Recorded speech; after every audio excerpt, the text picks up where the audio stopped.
அன்புக்குரியவர்களே, அதாவது இஸ்ரவேலர்களுக்கும் கிறிஸ்தவர்களுக்கும் ஏதாவது சம்பந்தம் இருக்கா அப்படிங்கிற ரீதியில தான் நம்ம பார்க்க போறோம். ஒரு தம்பி அவர்கள் எப்படின்னு கேட்டீங்கன்னா, இஸ்ரவேலுக்கும் கிறிஸ்தவத்துக்கும் மிகப்பெரிய டீப்பான உறவு இருக்கு அப்படிங்கிற மாதிரி சொல்லியிருக்காரு. என்ன ஏது அப்படிங்கிறத 1 by 1 செகண்டுக்கு செகண்ட் நம்ம பேச போறோம். அதே வேளையில பல வீடியோக்கள் இதுல நிறைஞ்சிருக்கும். வாங்க வீடியோக்குள்ள போகலாம். சென்று கொண்டிருக்கக்கூடிய இந்த காலகட்டங்கள்ல ஒரு காலகட்டத்துல நீங்க சொல்றீங்க போர் காலகட்டம், அதுக்கப்புறம் அமெரிக்காவுல தீ விபத்து, துருக்கியில நிலநடுக்கம், அதுக்கப்புறம் ஏதாவது ஒரு ப்ரொடெக்ஷன் வந்துட்டு நியூவாவோ ஏதாவது ஒண்ணு லான்ச் பண்ணிட்டாங்க. ஆர்டிபிஷியல் ChatGPT மற்றும் ஜெமினி AI இந்த தொழில்நுட்பங்கள்லாம் உயர உயர பேசக்கூடிய நபர்கள் என்ன பண்ணாங்க, வசனம் நிறைவேறிட்டு வாக்குத்தத்தம் நிறைவேறிட்டு அப்படின்னு சொல்லி போற போக்குல ஆரிடம் சொல்லுவதுதான் வழக்கமாக வைத்திருக்கிறாங்க. அதைத்தான் சொல்றோம். வேதத்தை பகுப்பாய்வு செய்யறவங்க இதை ஒத்துக்கவே மாட்டாங்க. அதனால கிறிஸ்தவர்கள், நீங்க எதற்காக இஸ்ரேலை ஆதரிக்கிறீங்க? உங்களின் இயேசு கிறிஸ்துவை கொலை செய்தது யூதர்கள் தான். அப்படி இருந்தும் இயேசு கிறிஸ்துவை மேசியான்னு ஒத்துக்கிடல, தேவனுடைய குமாரன் சொன்னதுனால அவர் தேவதூசணம் செய்தார் அப்படின்னு சொல்லி ரோம பேரரசு கிட்ட ஃபைட் பண்ணி பர்னபாசை விடுதலை செய்யும், இயேசுவை சிலுவையில் அறையும் அப்படின்னு சொல்லி அறையதுக்கு ஒப்பு கொடுத்தாங்க. பொய்களை கட்டவிழ்த்து கொண்டிருக்கிறாங்க. குறிப்பாக இதை பேசக்கூடிய வேளையில பிளாத்து என்ன பண்ணாரு அப்படின்னு கேட்டீங்கன்னா, ஒரு குற்றமும் செய்யாதவர் இவருடைய ரத்த பொலிக்கு நான் பாத்திரவான் அல்ல அப்படின்னு சொல்லி கையை கழுவினார். சரியா? கையை கழுவினது மாத்திரம் அல்ல, ஒப்பு கொடுத்தாங்க. இயேசு கிறிஸ்துவை யூதர்கள் தான் கொலை செய்தார்கள். அதற்கும் அப்போஸ்தலர் நடவடிக்கைகள் 2வது அதிகாரத்தில் இந்த வசனத்தை போடுறேன். இதெல்லாம் வாசிப்பானுங்களா அப்படிங்கிறது தெரியல. யூதருக்கும் கிறிஸ்தவனுக்கும் என்ன சம்பந்தம்? ஆவிக்குரியவன், அதாவது ஆவிக்குரியவனுக்கும் மாம்சக்குரியவனுக்கும் என்ன சம்பந்தம்? மாம்சத்துக்குரியவன் மாம்சத்துக்குரியவைகளை சிந்திக்கிறான், ஆவிக்குரியவன் ஆவிக்குரிய பிரகாரமாக சிந்திக்கிறான். புரியுதுங்களா இல்லையா? அப்ப இயேசுவை சிலுவையில அரைஞ்சது யூதர்கள் இல்லாம வேற யாரு? இது கட்டுக்கதையா? அப்போ பைபிள் கட்டுக்கதையான்னு நான் கேட்கிறேன். இது ஒரு அவதூறு பரப்புவதாக நீங்கள் எப்படி கனெக்ட் செய்ய முடியும்? புரியுதுங்களா இல்லையா? இயேசு கிறிஸ்துவானவர் யூதருக்காக வந்தார். அதில் கூட வசனத்தை போடுறோம் பாருங்க. யூதருக்காக வரப்பட்டவர் கடைசியில என்ன ஆகுது அப்படின்னு கேட்டீங்கன்னா, நிராகரிக்காங்க. மேசியா அப்படிங்கிற அவங்க ஒத்துக்கவே இல்லை. இன்றைய வரைக்கும் ஒத்துக்கல. அதுக்கும் ஒரு விளக்கத்தை நான் இன்னொரு 10 நிமிஷத்துல நான் சொல்லுவேன். அதை எப்படி வாசிச்சிருக்கிறாங்க பைபிள. மாம்சத்துக்குரிய அப்போ இந்துவும் கனெக்ட் ஆகலாமே, இந்துவுக்கும் கிறிஸ்தவத்துக்கும் சம்பந்தம் கனெக்ட் ஆகலாமே. ஏன்னா நியாயப்பிரமாணத்தின்படி அவங்க பலி செலுத்துறாங்க. இதே பலிபீடத்தை வச்சு பலி செலுத்துறாங்க. யூதர்கள் எப்படி பயணிக்கிறாங்களோ என்ன இதெல்லாம் இருக்கு இல்லையா? நியாயப்பிரமாணத்தினுடைய முறைமைகள் எல்லா காரியங்களையும் இந்துக்களும் பண்றாங்க. அப்ப இந்துக்களும் கிறிஸ்துவும் ஒண்ணுவா? தேவனுக்கும் பேலியாளுக்கும் என்ன சம்பந்தம்? மாம்ச பிரகாரமாக நீங்க தொழுது கொள்றீங்க, மாய்மாலம் பண்றீங்கன்னு இயேசு கிறிஸ்துவானவர் கடிந்து கொள்ள இல்லையா? அதெல்லாம் வாசிக்கிறது இல்லையா நீங்க? பழைய ஏற்பாட்டோட நின்னுக்கிறது. ஏன்னா நீங்க உங்களுக்கு நினைப்பெல்லாம் யூதர்கள் அப்படிங்கிற நினைப்பு, கிறிஸ்தவர்கள்ங்கிற பேரு இல்ல யூதர்கள். அப்படியா? சரி, மேல என்ன சொல்றாரு? இருந்தும் நீங்க எதுக்கு அவங்களை ஆதரிக்கிறீங்க? சிலுவையில அறைந்தவர்களோடு நாம உடன் பங்காளியாக இருப்போம், ஆதரவு கொடுக்கணும். இன்னும் மேசியா வரல அப்படின்னு சொல்லியிருக்காரு. யாரு தெரியுமா? நெத்தன்யாகு அப்படிங்கிறவரு 1990களில் சொல்லியிருக்காரு. அது என்னங்கிறத கேளுங்க. Probably the only ally that he could work with in Israeli politics. He obviously demands from Netanyahu to take some steps to hasten the coming of Messiah, which is to make Israel a more religious place and to take certain concrete steps in this regard. And Netanyahu says, I'm definitely doing that. ஆங்கிலத்துல என்ன சொல்றாரு அப்படின்னு கேட்டீங்கன்னா, கடைசி, அதாவது மேசியா வர்றதுக்கு கடைசி அதிபர் நான் தான் அப்படின்னு சொல்லி ஒரு தீர்க்கதரிசி சொன்னாரு அப்படின்னு சொல்லி 1990களில் அப்படி சொல்லியிருக்காரு. எங்களுக்கும் கிறிஸ்தவத்துக்கும் சம்பந்தம் எல்லாம் மேசியா இனிமேதான் வருவாரு எங்களை இது பண்ணதுக்கு வைக்கிறதுக்குன்னு. இன்று வரையிலும் எப்படின்னு கேட்டீங்கன்னா, இயேசு கிறிஸ்துவ மேசியாவே எடுக்கல. அதாவது ஏசாயா தீர்க்கதரிசி புஸ்தகம் 53 அவங்க வாசிக்கவே மாட்டாங்க. ஏன்னா இப்படி சிலுவையில அறையப்படுவாரு, நம்முடைய பாவங்களுக்காக நம்முடைய அக்கிரமங்களுக்காக அவர் நொறுக்கப்படுவார் அப்படிங்கிறத அவங்க ஜீரணிக்க முடியல. இயேசு கிறிஸ்துவை கொலை செய்தவர்களுக்கும் நமக்கும் என்ன பங்காளி? இயேசுவை மேசியா தேவனுடைய குமாரன் என்று சொல்லாதவன் அந்த கிறிஸ்துவின் ஆவி உடையவனாக இருக்கிறான். புரியுதுங்களா இல்லையா? 1 யோவான் 2:22 வாசியுங்கள். அங்கே பிதாவையும் குமாரனையும் மறுதலிக்கிறவனை அந்தி கிறிஸ்து அப்படின்னு இருக்கு. அதே வேளையில இன்னொரு ஸ்டேட்மெண்ட் 3 நாளைக்கு முன்னால சொல்லியிருக்காரு. அதை கூட நான் இது பண்ற வைக்கிறேன். என்ன டேட்டுன்னு பாத்தீங்கன்னு கேட்டீங்கன்னா அதை கூட சொல்றேன். மார்ச் 13 2026 இதை கூட நான் அதை காட்சிப்படுத்துறேன். என்னன்னு கேட்டீங்கன்னா, ஜெருசலேம் மத்திய கிழக்கு போர் மேகங்கள் இன்னும் கலைந்தபாடில்லை. சொல்ல போனால் இஸ்ரேல் பிரதமர் பெஞ்சமின் நெத்தன்யாகுவின் சமீபத்திய உரை எரியும் நெருப்பில் எண்ணெய் ஊற்றுகிறது. வெள்ளிக்கிழமை அன்று ஆவேசமாக உரையாற்றிய அவர் இஸ்ரேலின் ராணுவ பலம் மற்றும் எதிர்கால திட்டம் குறித்து வெளியிட்ட தகவல் உலக நாடுகளை உற்று நோக்க வைத்திருக்கின்றன. அதாவது என்ன சொல்றாரு அப்படின்னா, மேசியா வருகை வரை ஓய மாட்டோம் அப்படிங்கிறார். இஸ்ரேல் ஒரு எழுச்சி பெறும் வல்லரசு என்று முழங்கிய நெதன்யாகு, நாங்கள் புனித சாம்ராஜ்யத்தை எட்டிவிட்டோம், மேசியா வரும் வரை இஸ்ரேல் தன் பயணத்தை தொடரும் என்றும் ஆன்மீக ரீதியாகவும் அரசியல் ரீதியாகவும் அதிரடி காட்டினார்.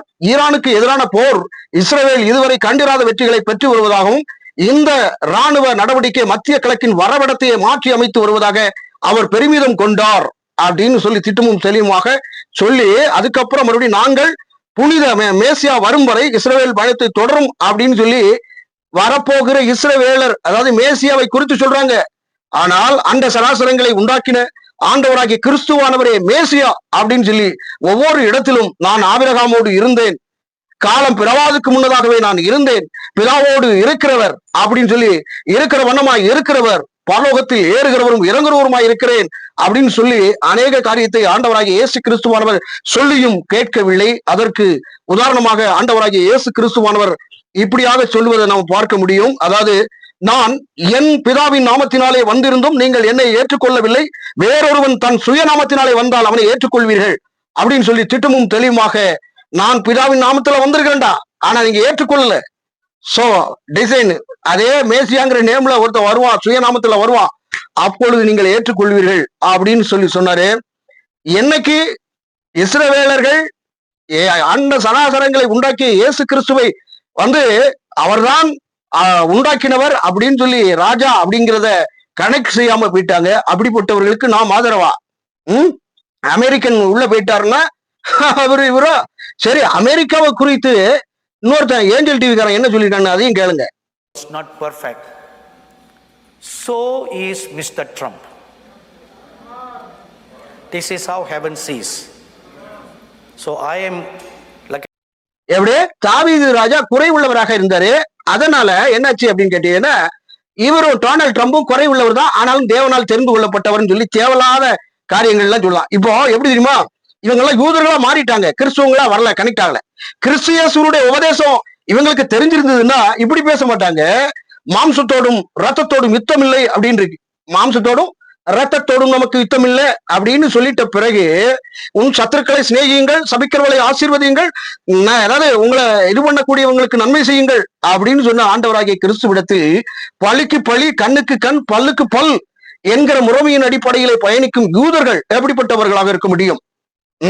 அதாவது இந்த போர் தேவனாலே உண்டாக பெற்றது அப்படின்னு ஒருத்தர் முட்டாப்பைய சொன்னான்னா நாம கேட்கலாமா?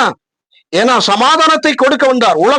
உலகம் தரக்கூடாத சமாதானத்தின் தேவன், சமாதானக்காரர், நியாயமுள்ள நியாயாதிபதி அப்படின்னு அவருக்கு பேரிடப்பட்டிருக்கிறது இயேசு கிறிஸ்துவானவருக்கு. புரியுதுங்களா? இயேசு கிறிஸ்துவானவர் அன்பால உலகத்தை வென்றார், வம்பால கிடையாது. அன்பால, அன்பு என்கிற 3 எழுத்து, அதை துணை நிற்கும் இயேசு என்பது 3 எழுத்து. புரியுதுங்களா? கிறிஸ்து என்று 4 எழுத்து, 4 திசைகளும் அவரை போற்றி புகழும், பாடும், துதியை இது பண்ணும், முழங்கால் யாவும் முடங்கும் அவர் நாமத்து நிமித்தம் அப்படி என்று இருக்கிறது. புரியுதுங்களா? அப்படிப்பட்ட கடவுளை அவர்கள் நிராகரித்து விட்டார்கள். என்னை நிராகரிக்கிறவன் என்னை அனுப்பின பிதாவை மறுதளிக்கிறான் என்று வேதம் திட்டமும் தெளிவாக சொல்லுகிறது. அப்படிப்பட்டவர்களை நீங்கள் எப்படி உறவாக இருக்க முடியும்? என் ஆண்டவராகிய கர்த்தராகிய இயேசு கிறிஸ்துவுக்கு ஒருவன் விரோதியாக இருக்கிறான் என்றால் அவன் எப்படி எனக்கு சொந்தக்காரனா இருக்க முடியும்? விரோதி யாரு? கர்த்தருக்கு விரோதமாய் பயணிக்கிறவர்கள் யார்? பிசாசின் பிள்ளைகள். அதான் சொன்னாரு ஆண்டவரிடத்துல. என்னென்ன பிசாசு எப்படி சோதனை பண்ணிச்சோ அதே ஃபார்மேட்ல வானத்துல அடையாளம் கேட்டாங்க பரிசேர் வேதபாரகர்கள், பரியாசக்காரர்கள். அப்படி கேட்டு வானத்துல அடையாளம் கேட்கிறாங்க. எவ்வளவு கொழுப்பு இருக்கணும்! உபச்சார சந்ததியார்கள் அடையாளம் கேட்கிறார்கள், அவர்களுக்கு அடையாளமே கிடையாதா அப்படின்னு சொல்லி 3 நாள் யோனாவினுடைய வயிற்றுல எப்படி மீன் வயிற்றுல இருந்தது போலவே அப்படியே மனுஷகுமாரன் பூமியின் வயிற்றுக்கு கீழாக இருப்பார் அப்படின்னு சொல்லி அதை காமிப்பாங்க அப்படின்னு. இன்னைக்கு சண்டை ஃபைட் போடுறது, இன்னைக்கு இது பண்றது வைக்கிறது இந்த உலகத்துக்கு பிரகாரமானது. அவங்களுடைய நிலம், அவங்களுடைய கோயில், இதைத்தான் அவங்க மீன் பண்றாங்க. என்னன்னா, இந்த தேவாலயம் இருக்கு இல்லையா, இடிந்து போன தேவாலயத்தை திரும்ப கட்டணும். மேசியா வந்தாருன்னா திரும்ப கட்டுவாரு, கட்டி ஆட்சியை ராணுவத்தை பலப்படுத்துவார் அப்படிங்கிற நம்பிக்கையோடு இருக்கிறாங்க. ஆனால் ஆண்டவர் உலக ரட்சகராக ஆவிக்குரிய மாம்சக்குரிய காரியங்கள் எல்லாவற்றையும் ஆவிக்குரிய பிரகாரமாக மாற்றி விட்டார். அந்த மாற்றினதுக்கு தான் நான் தேவனுடைய குமாரன் என்று சொன்னதன் அடிப்படையிலே சிலுவையிலே கொண்டார்கள். புரியுங்களா? அவனுக்கு கல்லறிஞ்சு கொள்ள வருவதுதான் அவங்களுக்கு வேலை. ஆனால் இந்த ரோம பேரரசுக்குள்ள இவனுக்கு அடிமையாயிட்டானுங்க. இல்லாத சுழிச்சட்ட வேலைகளை பார்க்க வேண்டியது, ஆண்டவருக்கு விரோதமாகவே பயணிக்க வேண்டியது, அடி வாங்க வேண்டியது, நத்துன்னு அடி வாங்க வேண்டியது. அப்புறம் தீர்க்கதரிசியை கூட்டு விட்டாய், இந்த மாதிரி பண்ணிட்டீங்களா அப்படின்னு சொல்லி ஒவ்வொரு தீர்க்கதரிசியாக அனுப்பினார், பங்கு பங்காக அனுப்பினாரு, எல்லாத்தையும் பண்ணிட்டாரு, வச்சாரு. அதுல கூட உண்மையாக ஆண்டவராகிய இயேசு கிறிஸ்துவான சொல்லியிருப்பாரு, எல்லாரும் அவருடைய வேலைக்காரர்கள் அத்தனை பேரையும், அது கூட கொடுக்கிறேன், வேலைக்காரர்கள் அத்தனை பேரையும் அனுப்பினாரு. எல்லாம் பயப்படல, கொலை செய்தார்கள். சொந்த குமாரனையே இந்த உலகத்துல கொடுத்து அவருக்கு பயப்படுவாங்க அப்படின்னு நினைச்சு இது பண்ணாங்க. அவரையும் கொலை செய்தார்கள், சிலுவையில் அறைந்தார்கள். அப்போ நாம இஸ்ரவேலர்கள் யாரு? இயேசு கிறிஸ்துவை ஏற்றுக்கொண்ட ஒவ்வொருவரும் தேவனுடைய பிள்ளைகளாக இருக்கிறோம். இயேசு கிறிஸ்துவை ஏற்றுக்கொள்ளாத மற்றவர்கள், அவர்கள் யூதர்களும் இந்துக்கு சமானமானவர்கள் தான். யூதர்கள் முஸ்லிமுக்கு சம்பந்தம் கலக்கிறவர்களாக இருக்கிறார்கள். புரியுதுங்களா? நாம யூதருக்குள்ள கனெக்ட் பண்ணிட்டோம் அப்படின்னா விக்கிரகாராதனைக்குள்ள கனெக்ட் பண்ணிட்டோம். புரியுதுங்களா? பலி செலுத்துற முறையே எல்லா விதமான காரியங்களையும் தேவனானவர் சிலுவையில முடிச்சுட்டாரு. இனி வேற பலி கிடையாது. ஆனா இன்னைக்கு பலி செலுத்துறாங்க. 8ஆம் நாள் அவங்களுடைய விருத்த சேதனத்தை பண்ணுகிறார்கள். அவர்கள் முறைமைக்கும் நம்முடைய முறைமைக்கும் வேறு. அவர்கள் அப்பம் விற்கிறது வேறு. அவங்க சிவப்பு கால மாட்டை வெட்டி பலி கொடுத்து பலி செலுத்தி அதனுடைய ரத்தத்தை தூவி, இதுதான் ரத்தத்தினால் உண்டாக்குன மோசவின் மூலியமாக இருக்கு. அதை கூட நான் ஒரு சில வசனங்களை நான் வாசிக்கிறேன். அதாவது எப்படின்னு கேட்டீங்கன்னா, யோவான் 5வது அதிகாரம் 43ல இருந்து ஒரு சில வசனங்களை வாசிங்க அப்படின்னா, மோசே என்னை குறித்து சொல்லி இருக்கிறான். சோ நீ மோசவே என்ன விசுவாசிங்க அப்படின்னு சொல்லி கேட்கிறாரு. இந்த செயலையே மோசே ஒத்துக்க மாட்டான்டா அப்படிங்கிற மாதிரி சொல்லி இது பண்ணிட்டு போனார், பரமேறி போனார். அத்தனை பேரும் சிலுவையில இது பண்ணாங்க, வச்சாங்க. ரோமானியர்கள் பயந்தாங்க. யூதர்கள் மெய்யாகவே இவர் தேவனுடைய குமாரன் அப்படின்னு சொல்லி பிரமிப்பா இது பண்ணாங்க, வச்சாங்க. ஆண்டவருடைய சிலுவையே அவரு இது பண்ணல, வைக்கல அப்படின்னு சொல்லி மறைக்க எண்ணுனாங்க.